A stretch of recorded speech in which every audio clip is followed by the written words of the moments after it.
everyone, and welcome back to another Space Marine 2 video. Today we're going to be covering the 3 new heroic weapons that were added and going over them and whether or not I would recommend them, if I think they're good, or kind of like how the performance is. And now, while this entire video is playing too, I will be showcasing some of my battle simulations where I'm only fighting the melee units and then also a Hellbrute. As I think it's important to show like the swarm enemies, how you can deal with them with these melee weapons, and then also the ranged weapons.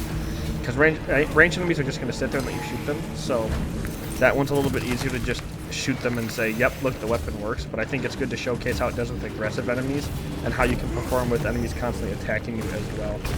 Not to say that standing there and shooting an enemy from afar isn't bad, but with the weapons we're testing today, that's not really a necessary thing to do, nor is it a necessity for it. So we'll start off here with the heroic Chainsword, the new one, the White Scars. Now, this one here is essentially the old Artificer block Chainsword with the high speed and just more damage attached to it. Well, you can see here that this one here, the only thing difference is that its damage is not as high and its speed is a lot slower. So this one here is just a original one that got taken out of the game, and then what they added onto it too was Adrenaline Surge. Now stacks to it 3, and the third stack has a higher damage bonus, but the bonus for the second is reduced. So this means that you're going to get a big power up on your third, but then you need to get to the third, otherwise your second one is not going to be that good. You could also save it for the first, but if you want that big explosion and that big blast, you're definitely going to want the third stack. So I'll just go over my build a little bit first real quick. Melee damage is increased by 5%, so that way you know what I'm using in this. Heavy attacks restore more contested health. Melee damage by 5%, melee damage by 5%. Stomp area is increased by 50%. Light combo attacks with weapon deal 10% more. We can do a second stomp. While performing a light combo, you take 15% less range damage. Melee damage against Majoris is increased by 10%. And then finally, heavy attacks with this deal 15% more. So it just lets us combo with it. And so for doing massive combos while we're in our third stack, we can do insane damage with that stomp. And the second stomp is not fast enough, but your first stomp will blast the enemies, and then your second one can clean up and finish off if it needs to. Now, the really cool thing about this Chainsword variation is that it does have nice speed. The cleave is whatever, but I think the biggest thing that I have a problem with this weapon is the fact that, once again, it is a block weapon. Anytime you get put in a scenario where there's multiple enemies attacking you, I think the biggest problem here is that you don't really have a way to get them off of you to set up a swing. It's exacerbated by extremis enemies, and when you're fighting a boss specifically, the payoff of the 3 stacks can be nice, but Carnifexes don't really care. You can't stop them from attacking you, so that 3 stacks aren't good.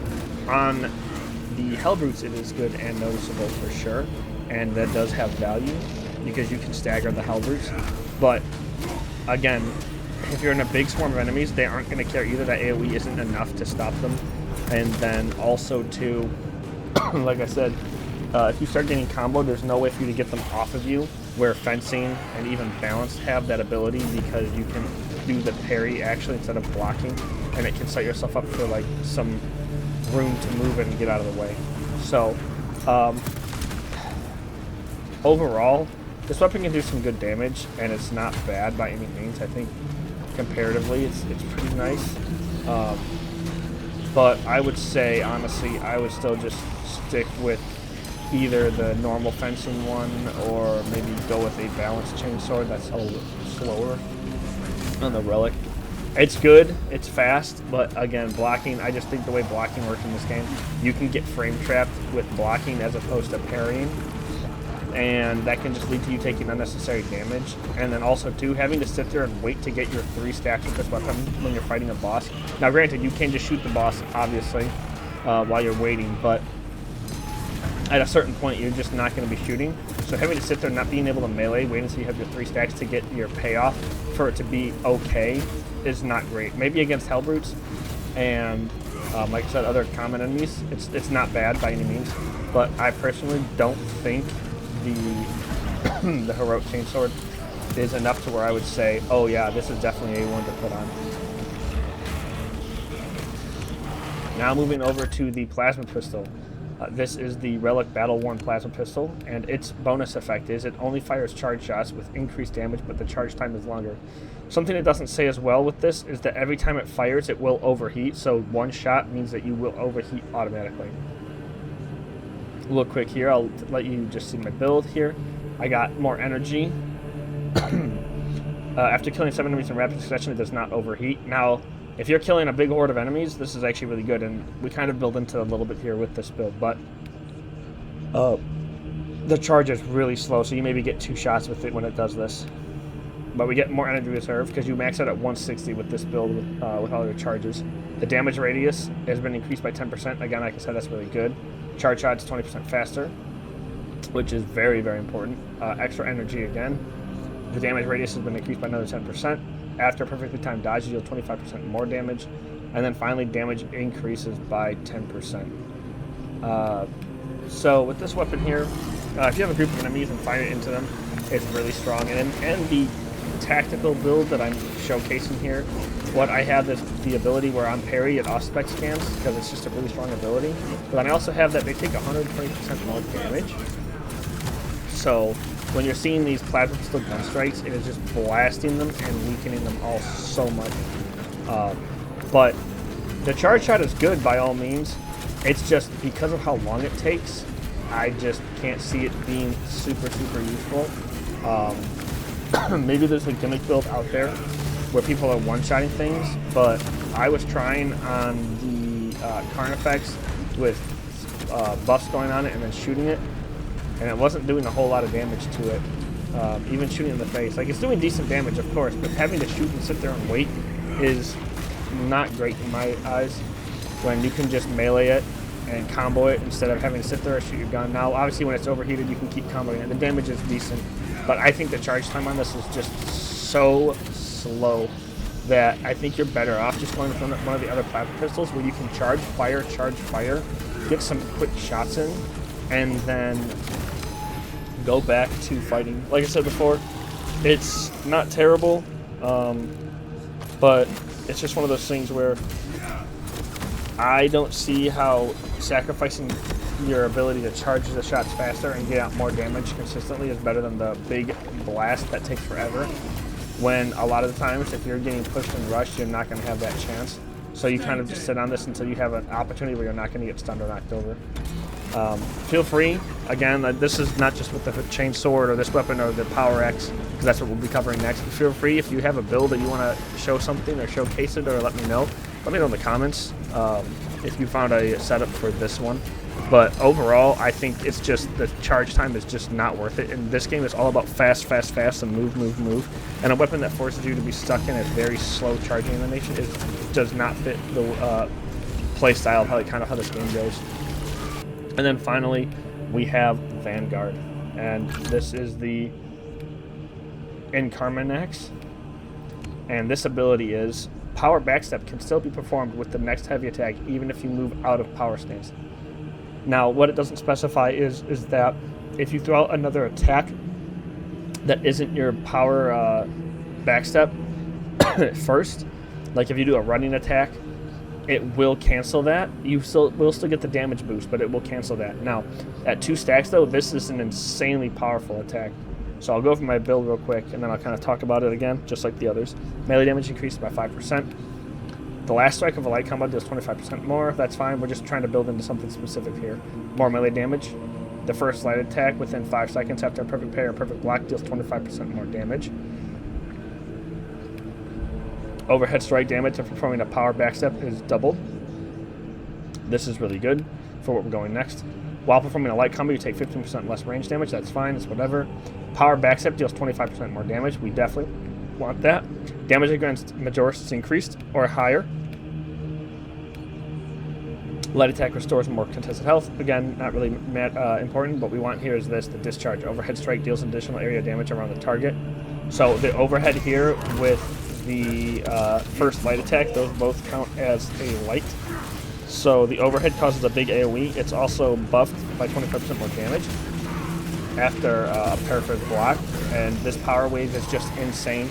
The amount of damage you get from shooting out this power wave causes a massive localized explosion when you use it, and it does insane, incredible damage. And then you have the double stack damage boost when you do this overhead, which is already getting boosted by the 25% on the counter attack, and also the AoE from this charge.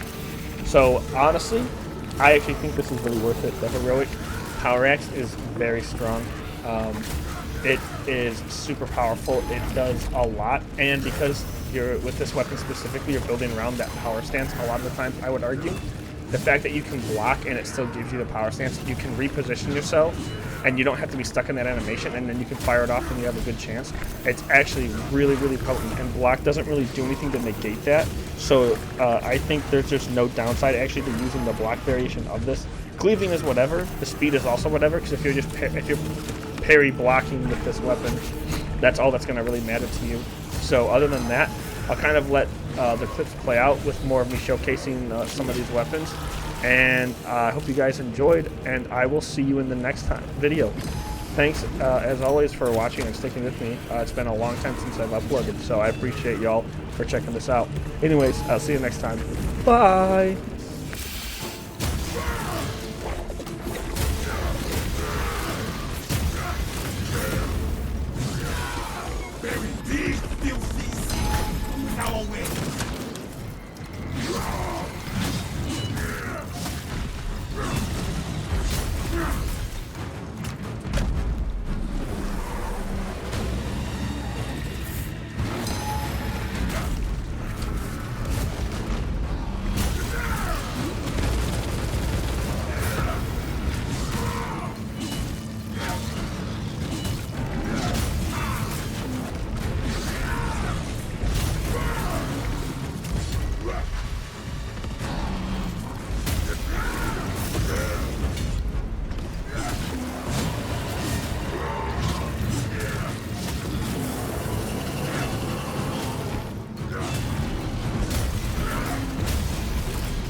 What needs grappling? For the Emperor!